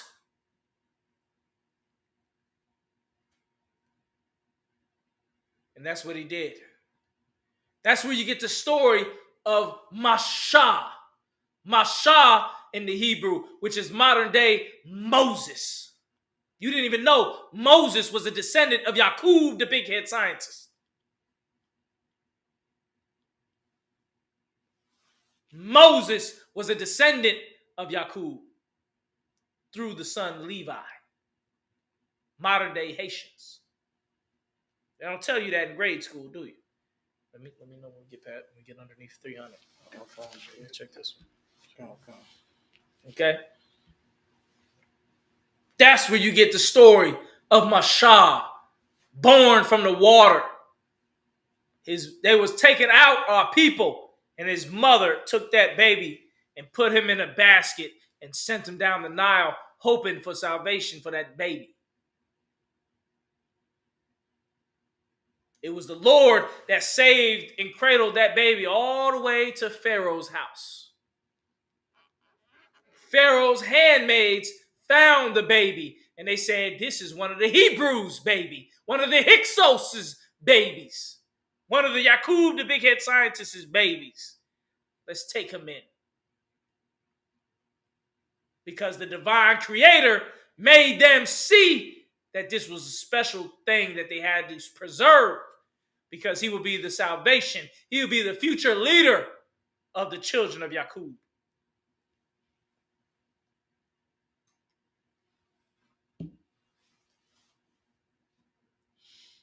They raised him up in Pharaoh's house.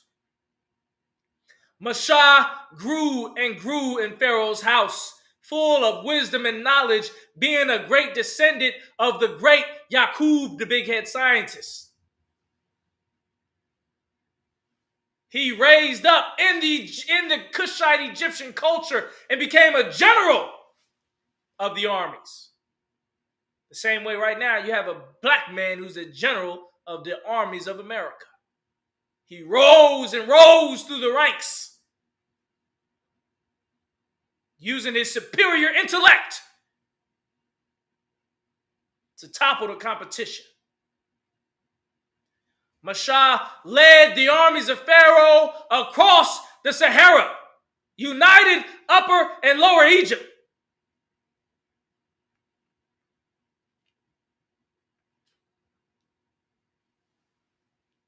United the Egypt. Then one day, Mashah went out to see his brethren, because he knew he wasn't the same. Even though he's still dark-skinned, he knew he wasn't the same as the Cushites. One day he went to stroll among the Hebrews to see his people in the condition that they living in, out of Pharaoh's house.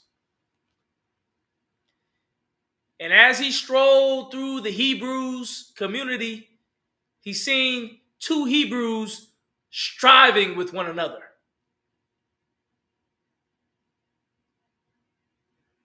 He didn't like it.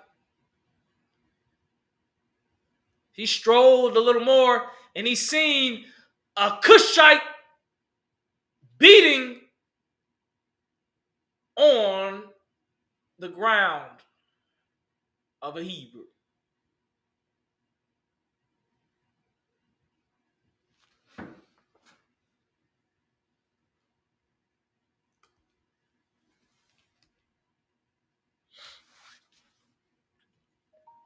And he went and defended his brother.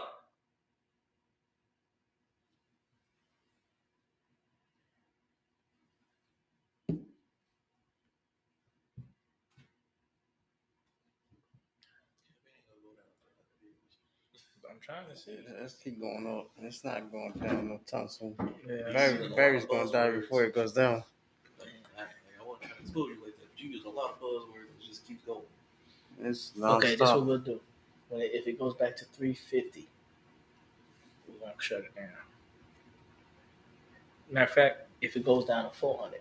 That's what I was We'll going to shut say. it 400 is more believable. Yeah, let's Your phone going to die before that happens. Right. All right. Matter of fact, put it at 380. 380. Once it goes down below 380, let me know. Count down. Okay. Mashah rescued his brother and he buried him in the sand, the one who was the adversary. And then he went back and figured nobody know what happened. You got to understand, he was a general. He understood everything about rank and society and culture and being brought up on charges. He understood everything. He was a descendant of Yakub, the big head scientist. He understood. So he went back to his palace. Eventually, some time passed, and he went back out to check on his Hebrew brothers again. And this time, when he seen two Hebrew brothers striving with one another, he intervened and stopped them. And he told them, They gonna play against us.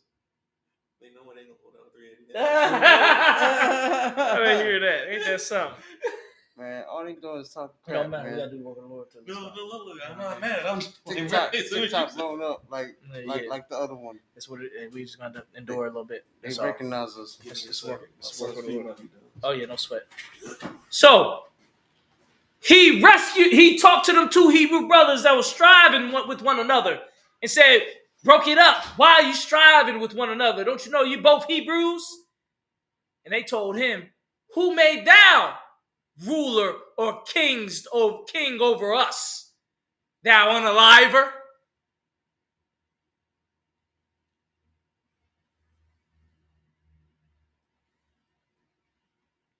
When they said that to him,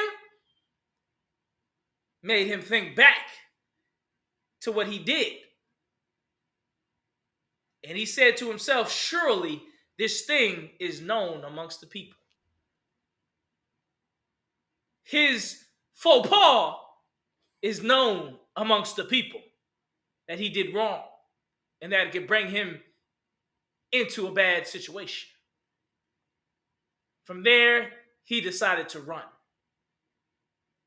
He decided to run away from ancient Cush, run away from Kemet, run away from Mizraim, Matazarium in the Hebrew. And he ran and ran and ran. And as he ran, he stumbled across some little women at a well, being harassed by some shepherds. And he went, being the warrior that he is, intervened and saved those sisters, those women that were being harassed by the shepherds, and made sure they were okay. As those women went back to their home, Jethro asked them, how did you come back so early? They told him, an Egyptian helped us at the well, saved us at the well. Jethro said, an Egyptian? Well, bring him here if he want to help my daughters. You got to understand, Jethro was a Midianite, not a Hebrew, not an Egyptian. So Jethro had them go back and get this Egyptian that they thought was an Egyptian, but he was actually a Hebrew. He was actually one of the 12 sons of Yaqub. I went to 360. It's 360. All right, we're going to wrap it up too. It just keep jumping down. No, it's cool. We're going to wrap it up from here. So, from there, Jethro brought Moses into his tribe, into his tribe. And Mashah became one of Jethro's sons and servants. Even so much so, he married Jethro's daughter, Zipporah.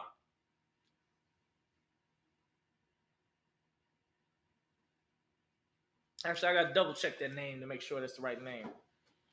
Because I got to double check. I don't think that's the right name. But Moses married Jethro's daughter while he was living in Midian. And had a whole life. And he became a shepherd.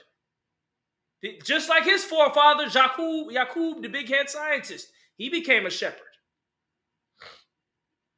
Having the shepherding knowledge passed down to him from generation to generation, he excelled at it. While he was shepherding the sheep, he came across a burning bush. A bush that was on fire, but the fire never went out.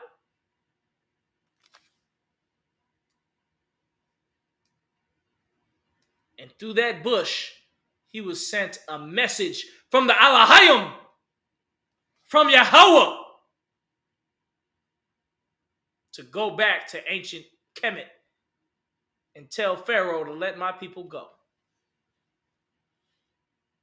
We will continue this class We have classes Monday through Friday, 7 p.m. to 9 p.m.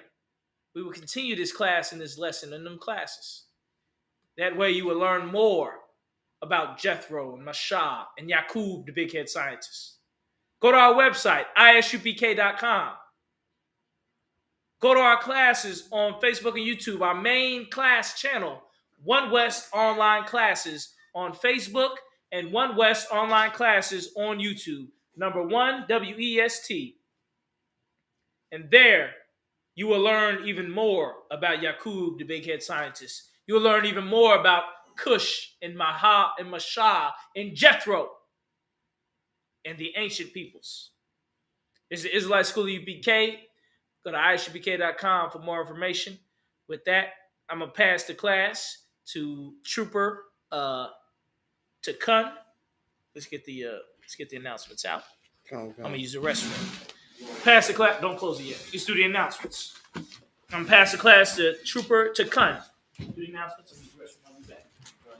We'll go right back to 500 views, sir. I'm hitting on that now. All right, that's it. Go ahead. All right. This is Trooper Takan doing the ISUPK security announcements. We are ISUPK, started out on 1 West 125th Street, Harlem, New York. Rule for new brother and sister. When a new brother or sister comes into our school, they are off limits for 6 months. They are to be saluted only. They are here to shed themselves of the world. If need be of transportation, the teacher will arrange it. After 6 months, if a brother or sister has an interest in a particular person, he or she must get permission from the head to speak to a brother or sister. There is another 6 months in which a brother and sister will court each other. After this 6-month period, the brother and sister will get permission from the head to marry. Tithes, which is a commandment. Numbers 18, chapter 18, verse 21, and Malachi, chapter 3, verse 8 through 10, means 10th in Hebrew. Maya Sharah, 10% of every 10% of every penny of increase the Lord gives you. Give to the Treasury Department or teacher. Okay. Free will offering for priests, not mandatory. With upcoming holy convocations, we have the Feast of Purim, February 25th, and we have Passover coming up in April. And then, if any brother wants to become a trooper in our school, you have to also be a Black, Hispanic, or Native American, and you have to start wearing black boots, black shirts, black pants, all black. Same with a sister. If you want to come to school, start wearing black scarves. That is all.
All right, do the prayers.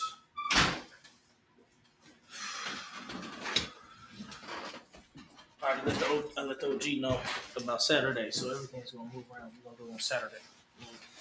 Prayer for the Lord's Prayer in the Hebrew, in the ancient Hebrew. Lashawan Kodash. Abano. Shabbat Shemayim. Kodash. Ayah. Shemka. Yahweh. Malakukah. Taba'ah. Atzazayaka. Ayah. Aisha. Baharatazah. Kawa. Ayah. Bashamayim. Nathan Lanawa. Lakam. Kal. Yawam. Maslak Nawa. Kawathi Nawa. Kasalak Nawa. Kawathi Nawa. Wala'ah. Tabiyah Nawa. Banasaya 1. Abol. Awashai Nawa. Mayan. Rai. Kaya. Laka. Amalakwa. Wa'ala.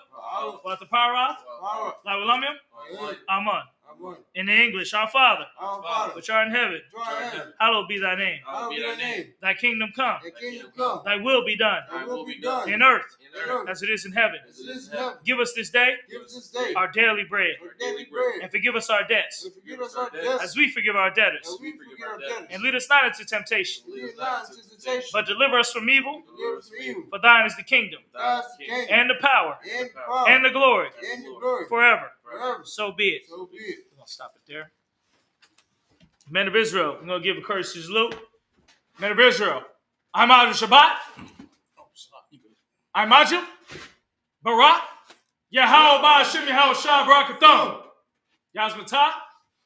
Sar turns slightly. We're going to give a courtesy salute to the sisters, maybe watching online. Men of Israel, I'm out of Shabbat. I'm Ajim. Barak. Yahweh Shamar Alathon Ba'ashim Yahweh Shah. Yazmatah. Class dismissed. Go to our website, isupk.com, or go to One West Online Classes on Facebook or One West Online Classes on YouTube. When you I got your screenshot. screenshot it and then send it, put it on Facebook.